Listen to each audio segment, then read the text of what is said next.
నమస్కారం. నిన్న ఉదయకిరణ్కి సంబంధించిన వీడియోలో టర్మ్ ఇన్సూరెన్స్ సంబంధించి లైఫ్ ఇన్సూరెన్స్ సంబంధించి ఎవరైనా ఉంటే నాకు కాంటాక్ట్ అవ్వండి అని ఇచ్చినాను కదా, అదే మరలా పెడుతున్నా. ఎందుకంటే ఐ ఫీల్ హ్యాపీ. ఇంకా పాలసీ ఎవరైనా తీసుకున్నారా తీసుకోలేదా అని తర్వాత పెడదాం. ఫస్ట్ అసలు ఆలోచిస్తున్నారు ఇన్సూరెన్స్ అనేది ఎందుకు ఉండాలి. శివప్రసాద్ గారు చెప్పారంటే ఖచ్చితంగా అది విలువైంది అన్నట్టుకున్నారు. ఆ విషయం నాకు చాలా సంతోషంగా ఉంది. మరలా చెప్తున్నా, మన అనుకున్న ఫ్యామిలీకి మనం ఉన్నాం, మనతో పాటు ఇంకోటి ఏదైనా ఉంటే బలంగా ఉండిద్ది, ధైర్యంగా ఉండిద్ది అంటే అది ఖచ్చితంగా ఇన్సూరెన్సే. లైఫ్ ఇన్సూరెన్స్ అన్నప్పుడు ఎక్కువ డబ్బులు కట్టుకోగలిగి ఉండి రిటర్న్స్ రావాలనుకుంటే లైఫ్ ఇన్సూరెన్స్. ఎక్కువ డబ్బులు లేవు, తక్కువ డబ్బులే కడతాము, రిటర్న్స్ రాకపోయినా పర్లేదు, మాకు మనిషికి ఏదైనా జరిగినప్పుడు డబ్బులు కావాలనుకున్నప్పుడు టర్మ్ ఇన్సూరెన్స్. ఇందులో మరలా టర్మ్లో కూడా టర్మ్ ప్లస్ అని కట్టిన డబ్బులు రిటర్న్ రావటం, మళ్ళీ మెచ్యూరిటీ వచ్చినప్పుడు డబ్బులు లైక్ ఇదంతా వేరే ఉంటుంది. లైఫ్లో కూడా రకరకాలు ఉంటాయి. మరలా చెప్తున్నా, ఖచ్చితంగా ఇన్సూరెన్స్ అనేది మనిషికి ఉండాలి. అది మీతో పాటు ఆ దేవుడు మీతో ఉన్నట్టు లెక్క, మీ కుటుంబానికి అండగా ఉన్నట్టు లెక్క. ఇక క్యాట్ ఎస్పీ ఛానల్ ఇస్తుంది. ఎందుకంటే బంగారానికి సంబంధించి ఇది మేజర్ అప్డేట్. ట్రంప్ అదేవిధంగా పుతిన్ ఇద్దరు కూడా త్వరలో ఉక్రెయిన్ విషయంలో ఒక స్టాండ్ తీసుకొని ఉక్రెయిన్ మీద యుద్ధం ఆపబోతున్నాడు. అదే సమయంలో డీడాలరైజేషన్ అంటే ఏంటి? బ్రిక్స్ దేశాలు Brazil, Russia, India, China, south Africa, ఈ 5 దేశాలు ఏం చేశాయంటే ప్రపంచవ్యాప్తంగా ఉన్నటువంటి బంగారం నిల్వలలో 20% ఈ 5 దేశాల దగ్గర ఉంది.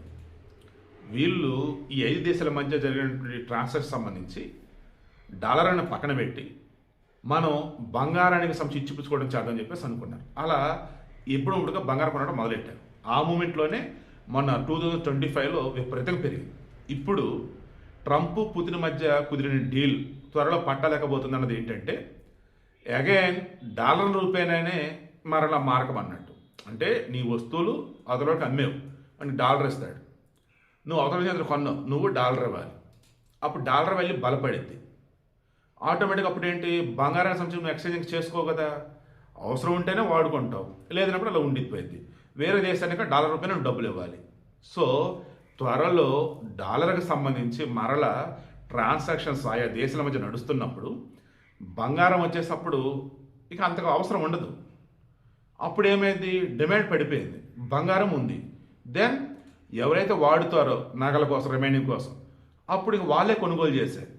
ఇక వాళ్ళు ఏం చేస్తారు, ఆటోమేటిక్గా తక్కువ ఉంటేనే కొంటారు కదా, ఎక్కువ ఉంటే కొనలేరు కదా. అదే ఇప్పుడు నడుస్తున్న టాక్. మరలా చెప్తున్నా, నేను 100% స్టాంప్ వేయట్లా. బంగారం విషయంలో ఎప్పుడు చెప్పేది మరలా చెప్తున్నా, దానికి ఇప్పటికీ డిమాండ్ ఉంటుంది. కానీ డాలర్ కనుక బలపడింది అంటే ఇన్వెస్ట్మెంట్స్ చేసిన వాళ్ళంతా కూడా బంగారం విషయంలో ఉన్నప్పుడు దీనిని అమ్మేసి మన డాలర్ సైడ్ వెళ్ళిపోతారు. స్టాక్ మార్కెట్లో పెట్టుబడులు పెడుతున్న వాళ్ళు కూడా ఏం చేస్తున్నారంటే ఫస్ట్ ప్రయారిటీ వచ్చేసి మీరు నమ్ముతారో లేదో ఈ బంగారం సైడ్ వెళ్ళిపోతున్నారు, ఈటీఎఫ్లో వెళ్ళిపోతున్నారు. జనరేషన్ జెడ్ ఇప్పుడు ఉన్నటువంటి వాళ్ళు ఎవరైతే 2000 తర్వాత పుట్టిన వాళ్ళు ఎవరైతే ఉన్నారో వాళ్ళల్లో అత్యధికులు 62% మంది ఫస్ట్ ప్రయారిటీ బంగారం, మనకు వచ్చిన డబ్బుని దాచిపెట్టుకోవటం అంటే బంగారాన్ని కొంటున్నారు. 16% మంది మ్యూచువల్ ఫండ్స్లో పెడుతున్నారు. ఆ తర్వాత వచ్చేసి షేర్ మార్కెట్, అతను క్రిప్టో కరెన్సీ, ఇలా రకరకాలు పెడుతున్నారు.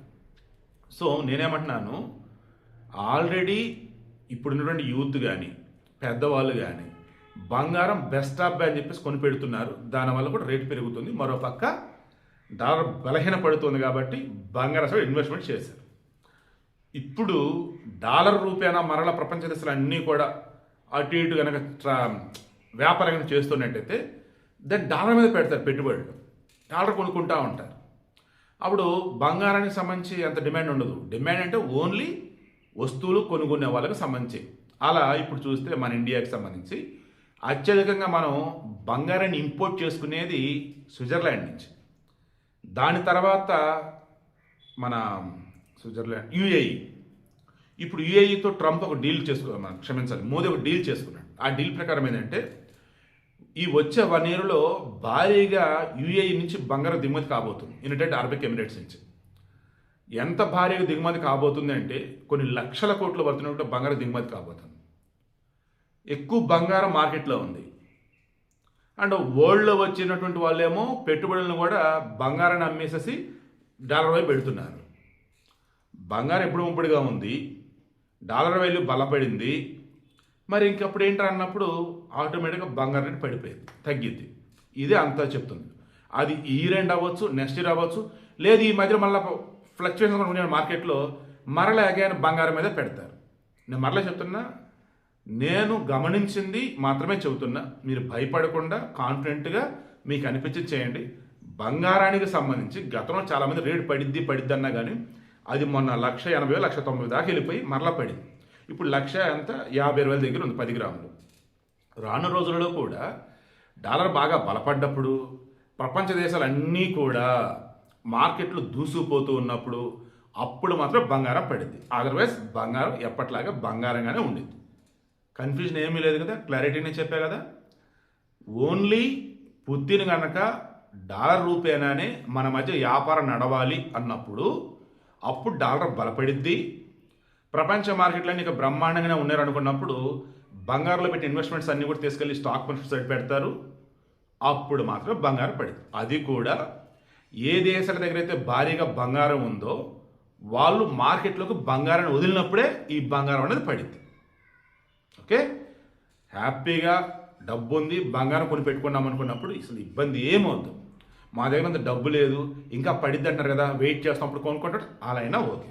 బట్ ₹1,00,000 రావటం బంగారం అంటే అది అయ్యేది కాదు. బట్ చాలామంది అయ్యిద్ది అంటున్నారు. కారణం ఓన్లీ పుతిన్కి ట్రంప్కి మధ్య ఉన్నటువంటి ఆ అగ్రిమెంట్ ఏదైతుందో అది ఫుల్ ఫ్లెడ్జ్డ్గా అమలైంది. అలా అయ్యిద్దా అంటే ట్రంప్ విషయంలో ఎప్పుడు ఏది చెప్పలేదు. పుతిన్ వచ్చేసి వెనక్కి తగ్గే రకం కాదు. పుతిన్ రష్యా వాళ్ళకి ఏదైనా సరే ద బెస్ట్ వేలో ఉందంటే అడిగేస్తారు, ఆ తర్వాత వాళ్ళు వేయరు. అది విషయం.